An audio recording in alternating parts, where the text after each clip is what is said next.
21 tahun menikah dengan Fiona Rosalina selalu harmonis, Eko Patrio bocorkan rahasia.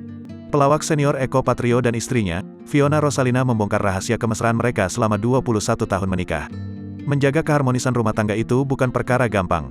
Terlebih lagi jika sudah puluhan tahun menjadi suami istri. Mengenai hal tersebut Eko Patrio mengungkapkan rahasia kemesraannya dengan Fiona Rosalina. Jangan sok formil, kata pria berumur 51 tahun itu, dikutip dari YouTube Intense Investigasi.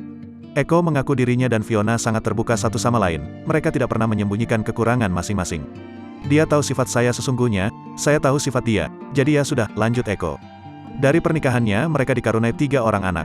Selama menjalani kehidupan berumah tangga, Fiona mengaku sangat penting untuk menjalin komunikasi dengan suami. Akan tetapi, topik perbincangan mereka tidak perlu terlalu serius ataupun mendalam. Saya selalu tanya, mau pergi kemana? Tadi abis ngapain aja? Ujar Fiona. Itu menjadi rutinitas keseharian Fiona sebelum dan sesudah Eko selesai bekerja. Eko juga senantiasa melakukan hal yang serupa. Hal-hal kecil kayak, aku kalau pakai baju ini pantas nggak? Itu bikin istri senang, ujar Eko. Obrolan semacam itu menjadi salah satu kunci rumah tangga mereka tetap kokoh sampai sekarang. Mereka percaya bahwa komunikasi tidak perlu dipaksakan. Yang penting kita satu hati, tambah Eko.